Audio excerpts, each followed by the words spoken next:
The DXY is finally breaking our rising wedge here, and of course that is good news for the whole crypto market because we see altcoins pumping. Bitcoin is over $23,700. Really amazing stuff, and I have prepared a lot of content for you two guys, so you should definitely not miss out this episode. So make sure that you smash up the like button, hit the subscribe button, and activate the notification bell so that you will never miss out on these important updates. So let's directly dive into it. So here, guys, you know, I've talked quite a bit about this already, that we had here this rising wedge and that I was betting on the DXY that we're gonna break it to the downside, and that's exactly what is happening here today.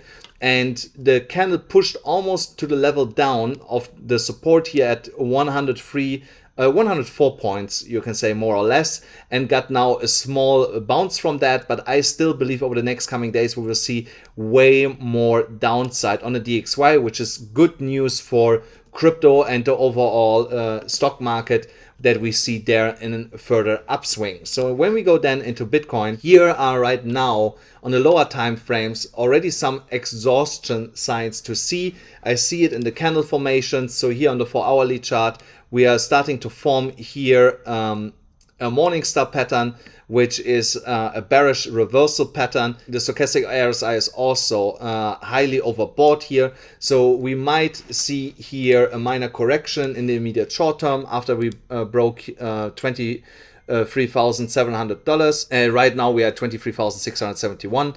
So, and we went all the way up to $24,000 today.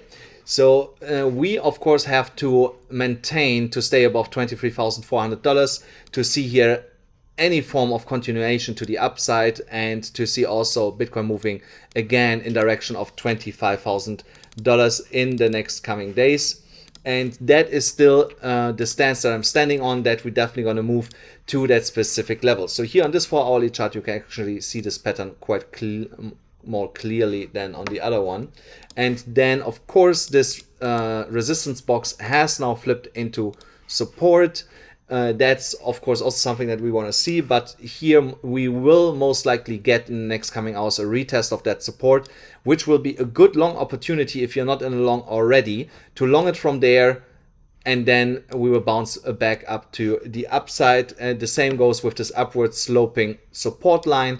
Also that is a good area for a new long position to the upside to target $25,200. So when we go then here to this 4-hourly chart, where we have this symmetrical triangle, we can clearly see that the downwards trend that we were in was broken to the upside, and we have touched the downward sloping resistance line of that symmetrical triangle, but got rejected from there.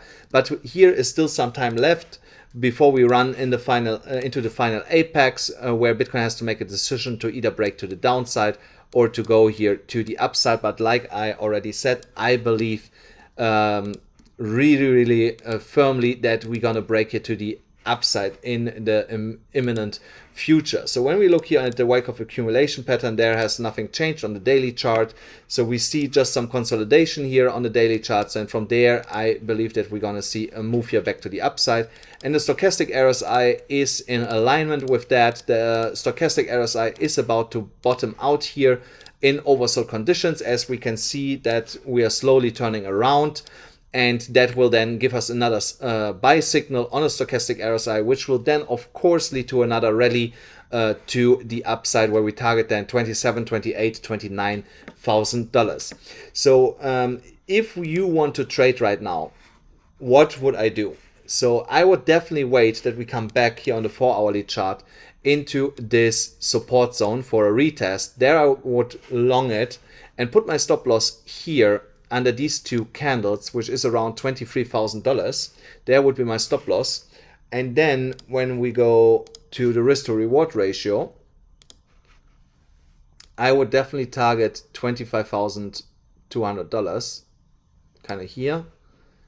And then you see already there's a really nice risk to reward ratio of 1 to 4. So that that means I can lose on a $1,000 trade $250 but I can potentially win $4,000. And that is the kind of risk to reward ratio that we want to be looking at. So just wait that the price action is coming back for that retest, and then you can open that long position. And of course, guys, don't forget, if you want to long or short Bitcoin, you should definitely do that on BYBIT. They still get $30,000 absolutely for free, or on Bitget $20,000 absolutely for free, with the links in the pinned comment below and in the description of the video below. And also, if you want to follow my trades that I personally take and post from time to time, if it's not too late for you to enter, also in my free Telegram channel, the link for that is also in the comment and in the description below. That's already for today's videos, guys. It was a really quick update. Don't forget, smash up the like button, hit the subscribe button, hit the notification button, and I'll see you then again tomorrow.